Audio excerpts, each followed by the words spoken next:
Things are going good. You have got a research question. Your research question has not been answered.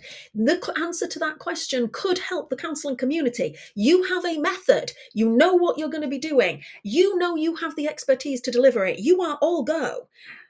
But we now have one other thing to consider. Oh, we have loads of other things to consider, but this is the big one. Participants. Who are you actually going to be testing? If you're going to be doing a systematic review, you don't need to really worry about this at all. That is not a problem. But if you're going to be doing anything else, anything that involves participants, you need to really think about this. Who are you going to be testing?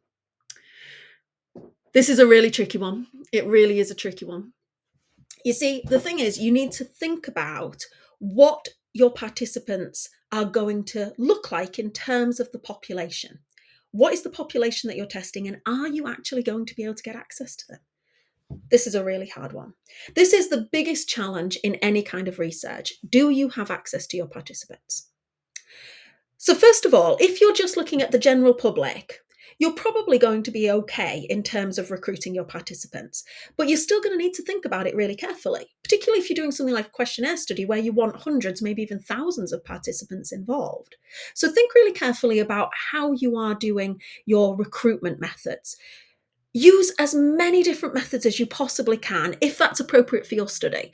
If you need to do narrow methods, we're going to come to that in a second, but if you're just looking at the general public, what are all the different ways you could recruit?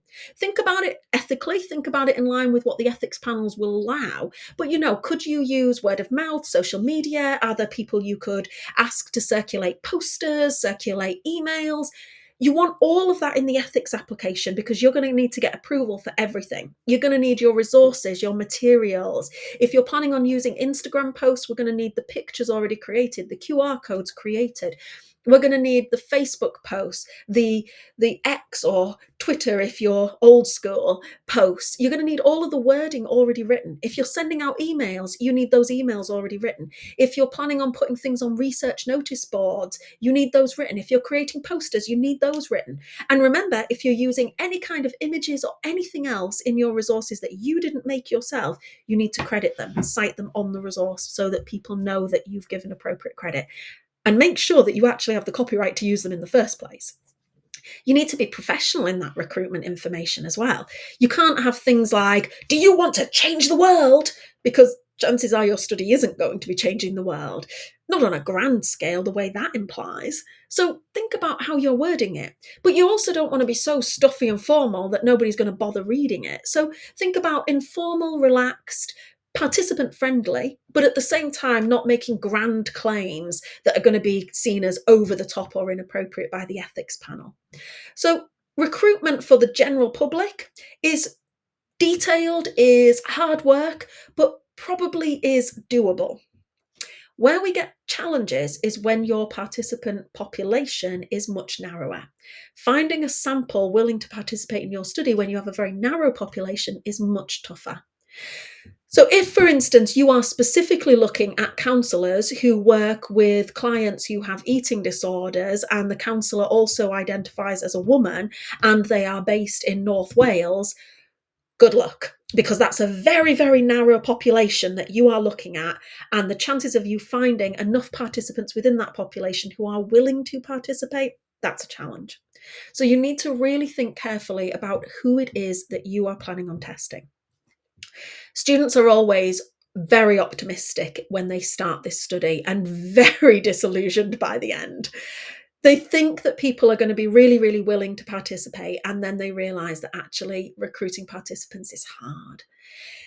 It's unlikely that you will be able to recruit from certain areas unless you already have contacts in those areas. So you might have the most amazing study in mind looking at people who have been convicted of a particular crime. And if you could just get into the prison and give this questionnaire or interview to these people, that would be perfect. Unless you actually have a contact in the prison service and they have given you permission to be able to get into the prison service, you might as well stop right now with that idea. If you cannot access that participant pool, the chances are your supervisor, your college or university is not going to be able to say to you, hey, we've got a magic way of getting into that participant pool. It's not going to happen. So you need to think yourself about what you can and can't do. Have a chat with your tutor and see if your tutor does have any inroads anywhere, but be prepared for your tutor to say, I'm really sorry, I can't access those participants. The other thing you really need to be aware of is NHS participants. If your study is going to do anything that impacts on the NHS or social care, you will need NHS ethics.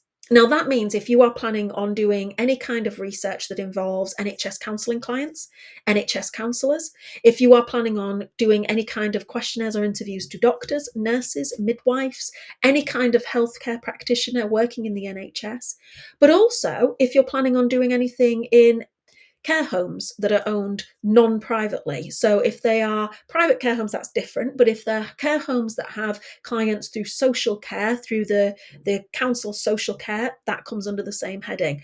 Foster carers, if you're planning on interviewing foster carers, no go. That is a social care. You cannot interview them.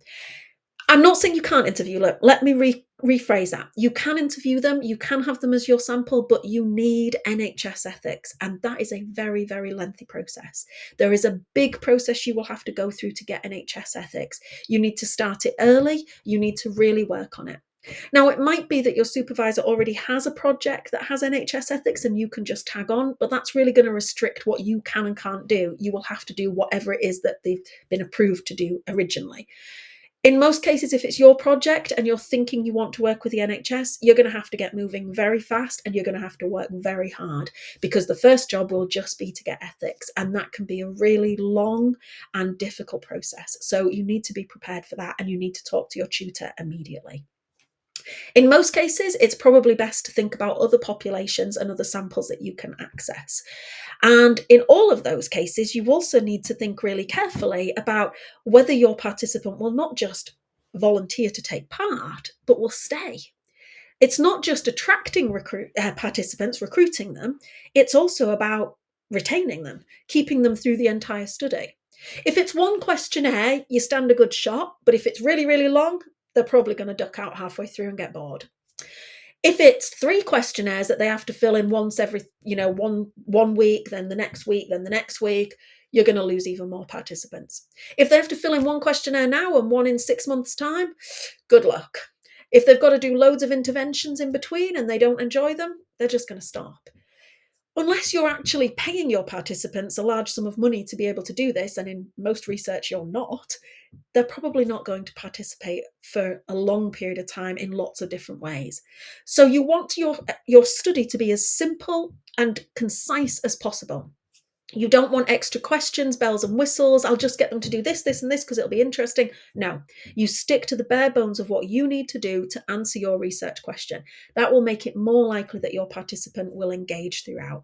And you think really carefully about how you can encourage retention, how you can keep your participant engaged, because that is going to be the key to success in your study.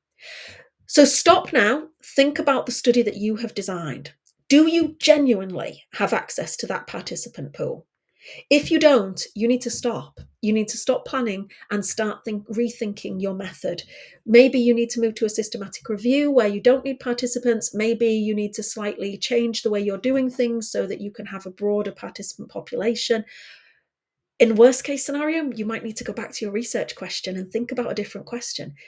I mean, there are loads of great research questions out there about serial killers. Why do serial killers kill? Let's go with a really basic one. Wouldn't it be super if I could get 100 serial killers to come and be interviewed by me so that I could try and answer that question? That would be great. I don't have access to that sample. So my research question might be brilliant. It might not have been answered. It might have a great benefit to the counselling community. I might have a method all lined up. I'm going to do interviews. I might have it all designed. I might have the expertise to deliver those interviews. And yet, when I think about the population I'm trying to access, I have to acknowledge I can't do it. I can't access that population. So ask yourself honestly, do you genuinely, honestly, truthfully have access to that population? And if you do, how are you going to recruit as many participants as possible? And how are you going to retain those participants to make sure they do your entire study? Really think about these things right now at the start before you go any further in designing your project.